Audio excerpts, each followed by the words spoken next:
అందరికీ నమస్కారం. నేను మీ అక్కిరెడ్డి జోలకంటి. ఉట్టికి ఎగరడం చేత కాదు కానీ ఆకాశానికి ఎగురుతా అన్నాడంట నీలాంటోడు ఒకడు వెనకటికి. అలానే ఉంది నీ పరిస్థితి. కనీసం జనాలకి తాగునీరు ఇవ్వలేవు కానీ నువ్వు ఒరికిపుడిసాల ప్రాజెక్టు, బుగ్గవాగు రిజర్వాయర్ ప్రాజెక్టు అని చేస్తానని కళ్ళబుల్లు కబుర్లు చెప్పి మళ్ళీ ఓట్లు వేయించుకోవడానికి సిద్ధం అవుతావు రామకృష్ణారెడ్డి. ఈరోజు మాచల్ నియోజకవర్గంలో ఏ ఊరు చూసినా, ఏ వార్డు చూసినా, ఏ గొంతు చూసినా, ఏ సందు చూసినా కానీ మంచినీటి సమస్య. ఎక్కడా కూడా తాగునీరు, కనీస అవసరమైన మనిషికి కనీస అవసరమైనటువంటి తాగునీరు కూడా ఇవ్వలేని పరిస్థితి ఏదైనా ఉందంటే ఈ ప్రభుత్వంలోనే ఉంది. ఈరోజు చూస్తే ఉప్పలపాడులో జరిగిన సంఘటన గురించి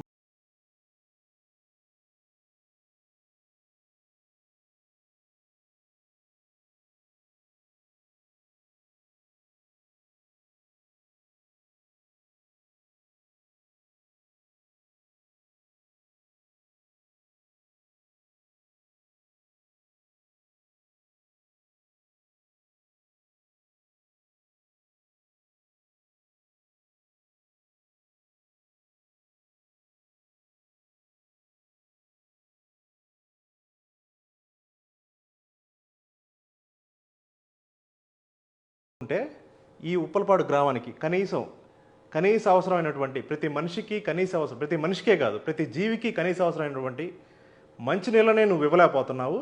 నువ్వు మళ్ళీ అభివృద్ధి సంక్షేమం అని మైకుల ముందు ఓదర కొడతా ఉంటావు. జనాలకి కనీసం మంచినీళ్ళు కూడా ఇవ్వలేని పరిస్థితి నీది. ఈరోజు ఆ ఊర్లో ప్రజలు మాకు మంచినీళ్ళు కావాలరా మొర్రో అని అనుకుంటూ రోడ్డు మీదకి వచ్చి నిరసన వ్యక్తం చేద్దామంటే పోలీసులను పెట్టి బెదిరిస్తావా? కేసులు పెట్టిస్తాము, బైండ్ ఓవర్ కేసులు ఉన్నాయి మీ మీద, మీరు స్టేషన్కి పదండి అని చెప్పి ఫోటోలు తీసుకొని వాళ్ళని బెదిరిస్తావా వాళ్ళు రోడ్డు ఎక్కకుండా? ఇదేనా నీ పరిపాలన? ఈ గ్రామంలో, ఉప్పలపాడు గ్రామంలో 2019 ఎలక్షన్లో నీకు గంపగొత్తగా ఓట్లేసి నేను గెలిపించారు. 800లకు పైగా మెజార్టీ ఇచ్చిన పాపానికి వాళ్ళు రోడ్డు ఎక్కినా కానీ కనీసం నీకు చీమ కొట్టినట్టు కూడా అనిపించలేని పరిస్థితి ఆ గ్రామ ప్రజలది. నా చిన్నప్పటి నుంచి చూస్తున్నాను. 2004, 9, 12, 14, 19 ఇన్ని ఎలక్షన్లలో అవి చేస్తాం ఇవి చేస్తాం అని చెప్పేసి మాయమాటలు చెప్పి వరికిపుడిసాల ప్రాజెక్టు పూర్తి చేస్తాం, ఆ ప్రాజెక్టు పూర్తి చేస్తాం, ఈ ప్రాజెక్టు పూర్తి చేస్తాం, మీకు నీళ్ళ కరువు అంటే ఏంటో తెలియకుండా చేస్తామని చెప్పేసి ఇన్ని మాయమాటలు చెప్పేసి ఓట్లు వేయించుకొని మీరు మాత్రం బాగుపడ్డారు. ఏదైనా జరిగింది, అభివృద్ధి జరిగింది, సంక్షేమం జరిగిందంటే కేవలం నీకు నీ తమ్ముడికి మాత్రమే జరిగింది. సామాన్య ప్రజలకు ఎటువంటి న్యాయమూ జరగలేని పరిస్థితి ఇప్పటికి కూడా మంచినీళ్ళకి ఏ విధమైన పరిస్థితి ఉందో ఇక మీరు చూడొచ్చు. ఇక 2019 ఎలక్షన్లు అయితే ఇక మీ డ్రామా మామూలుగా లేదనమాట. నువ్వు మీ నాయకుడు ఆ రోజు బిందెలు కొండలు పట్టుకొని ఇంత డ్రామా ప్లే చేశారో జనాలందరూ చూశారు. అవన్నీ చూసి ఓకే వీళ్ళని గెలిపిస్తే ఇక మాకు కరువు అంటూ ఏం తెలియకుండా వీళ్ళు చూసుకుంటారేమో అని చెప్పేసి నమ్మించి ఓట్లు వేయించుకొని నట్టేటా ముంచారనమాట మీరు. 2019 ఎన్నికల ముందు వీళ్ళు చేసిన డ్రామాని ఒక్కసారి ప్లే చేసి చూద్దాం.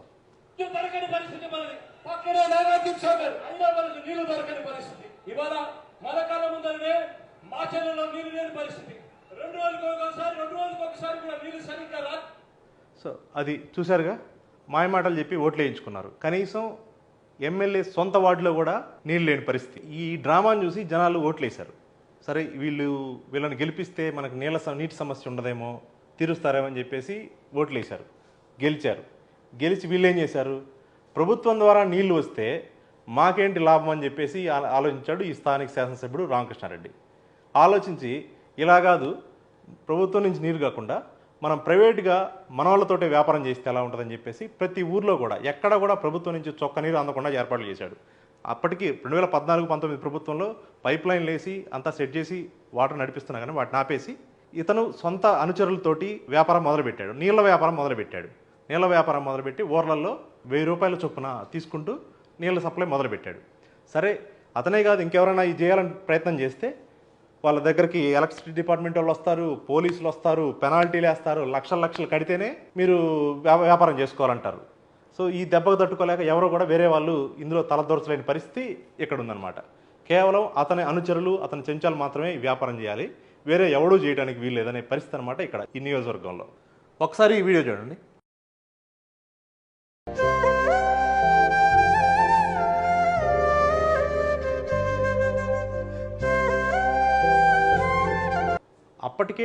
అప్పటికే 3 సార్లు ఓట్లు వేశారు ఇతనికి. ఇక 4వసారి వేయాలంటే ఎందుకు వేయాలి? ఇతనికి ఏం చేశాడు? ఇప్పటిదాకా ఏం సాధించాడు మన కోసం? ఎందుకు ఓట్లు వేయాలనే ప్రశ్న జనాల్లో వచ్చింది. ఆ సమయానికి అతని క్రిమినల్ బ్రెయిన్కి ఒక ఐడియా వచ్చింది.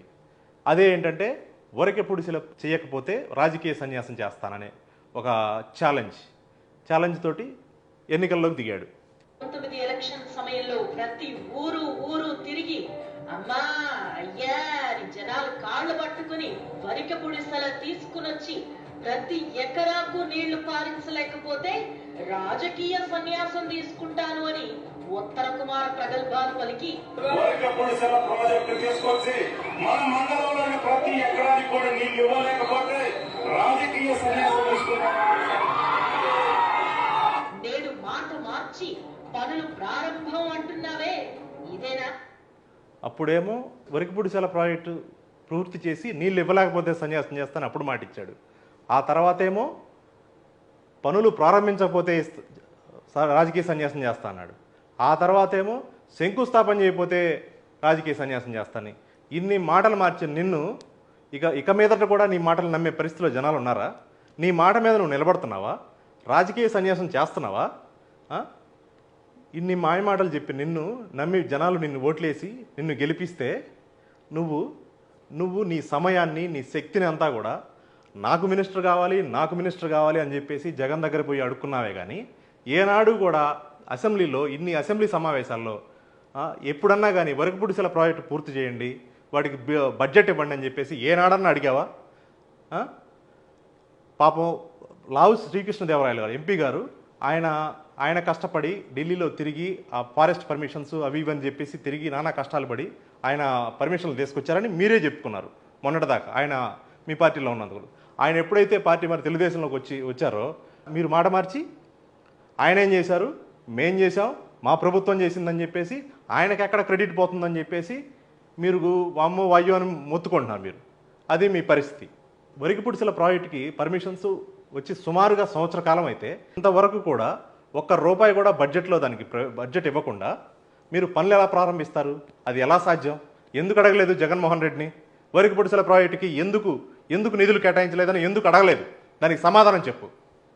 వరికపుడిసెల ప్రాజెక్టు పూర్తి చేయలేము అని చెప్పేసి మీకు అర్థమైంది. అయినప్పటికీ రేపు ఎలక్షన్లో నన్ను అడుగుతారని చెప్పేసి ఒక షో చేయడం కోసం రేపు ఎల్లుండో నోటిఫికేషన్ వేస్తారు, నోటిఫికేషన్ వస్తుంది అని టైం చూసుకొని ఒక 4 ప్రొక్లైనర్ తీసుకొని ఆ మంత్రి ఎవరు నోటిపారుదల శాఖ మంత్రి అనిల్ కుమార్ని తీసుకొచ్చి నువ్వు చేసిన హడావుడి అంతా ఇంత కాదు, ఒకసారి ప్లే చేయండి అలా హడావుడి.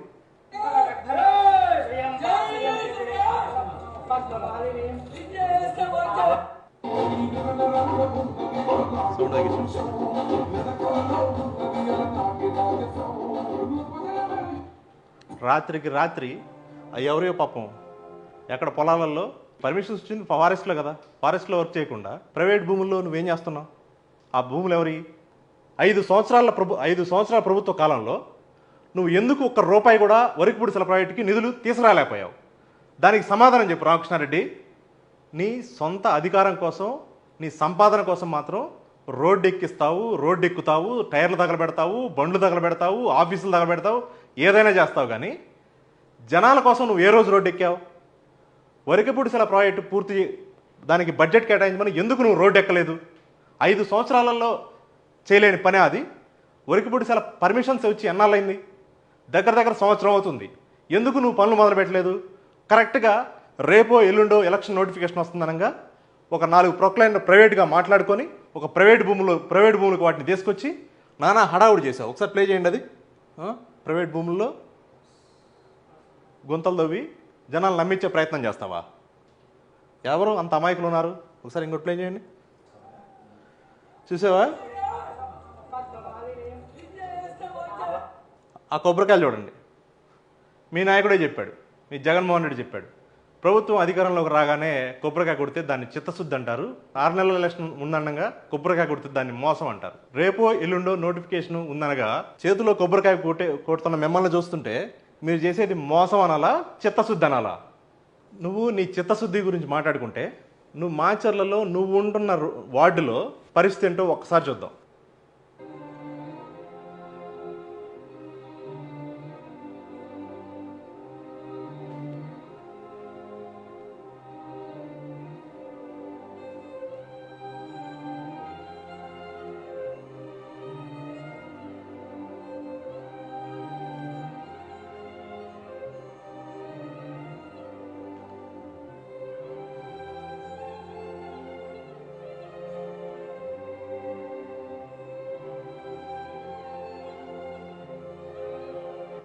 చిన్న పిల్లలు, ఆడవాళ్ళు, మగవాళ్ళు, ముసలి వాళ్ళు అందరూ పాపం ఒక్క ట్యాంకర్ వస్తే దాని మీద ఎంత ఎగబడి నీళ్ళు తెచ్చుకోవాల్సిన పరిస్థితి వస్తుందో మీరు చూశారుగా. ఇది నీ ఇంటి చుట్టుపక్కల జరుగుతుందిగా. నువ్వు కూడా ఇలానే తెచ్చుకున్నావా? మీ ఇంట్లో వాళ్ళు కూడా ఇలానే బిందెలు పట్టుకొని రోడ్డు ఎక్కుతున్నారా? మీకు అపరిస్తుందా? జనాలు మాత్రం రోడ్డు ఎక్కాలా ప్రతిసారి? సొంత వార్డులో నీ ఇంటి చుట్టుపక్కలే నీళ్ళు ఇవ్వలేని నువ్వు అభివృద్ధి సంక్షేమం అని చెప్పేసి మైక్ ముందు ఊదర కొడతావా? జరిగింది, అభివృద్ధి జరిగింది, సంక్షేమం జరిగింది. ఎవరికి జరిగింది? నీకు జరిగింది, నీ తమ్ముడికి జరిగింది. బిల్డింగ్లు కట్టారు. ఎక్కడ పట్టినా కానీ హైదరాబాద్లో, బెంగళూరులో, చెన్నైలో బిల్డింగ్లు కట్టుకున్నారు, కమర్షియల్ కాంప్లెక్స్ కట్టుకున్నారు. ఎవరికి న్యాయం జరిగింది? మీరు అభివృద్ధి చెందారు, మీకు సంక్షేమం జరిగింది. జనాలకు మాత్రం కాదు. జనాలు ఇప్పటికీ రోడ్డు ఎక్కుతున్నారు. 15 సంవత్సరాలుగా ఎమ్మెల్యేగా చేస్తున్న పిన్నెల్లి రామకృష్ణారెడ్డి పరిస్థితి ఈ విధంగా ఉంటే, మరోపక్క జోలకంటి బ్రహ్మారెడ్డి గారు ఈ జనాలు పడుతున్న కష్టాలను చూసి, అరే జనాలకి కనీసం తాగడానికి కూడా మంచినీళ్ళు ఇవ్వలేకపోతే మనం రాజకీయం చేసి అనవసరం అని చెప్పేసి ఆయన దగ్గర స్తోమత లేకపోయినప్పటికీ తన ఫ్రెండ్స్ ద్వారా అయితేనేమి, వాళ్ళ అన్నయ్య ద్వారా అయితేనేమి సహాయం తీసుకొని జనాలకి ఈరోజు 20 ఊర్లకు పైగా ట్యాంకర్ల ద్వారా నీళ్ళను సప్లై చేపిస్తున్నారు ఆయన సొంత ఖర్చులతో. ఎవరి కష్టం చూసి అయినా కానీ కరిగిపోయే వెన్నలాంటి మనసు ఆయనది. ఆ విషయం జనాలు తెలుసుకున్నారు. ఇక ఎలాగైనా కానీ వచ్చే ఎన్నికల్లో ఆయన గెలిపించుకోవాలని జనాలు డిసైడ్ అయిపోయారు. వచ్చే ఎన్నికల్లో బ్రహ్మారెడ్డి గారు అఖండ మెజారిటీతో గెలవబోతున్నారు. ఈ జనాలకున్న సాగునీటి కష్టాలను ఆయన తీరుస్తారు. ఆయనే తీరుస్తారు. 4 సార్లు ఓట్లేసి మోసపోయారు. ఇక 5వసారి దయచేసి మోసపోవద్దు ఎవరు కూడా. ఒక్కసారి బ్రహ్మారెడ్డి గారికి అవకాశం ఇచ్చి చూడండి. అభివృద్ధి అంటే ఏంటో చేసి చూపిస్తారు.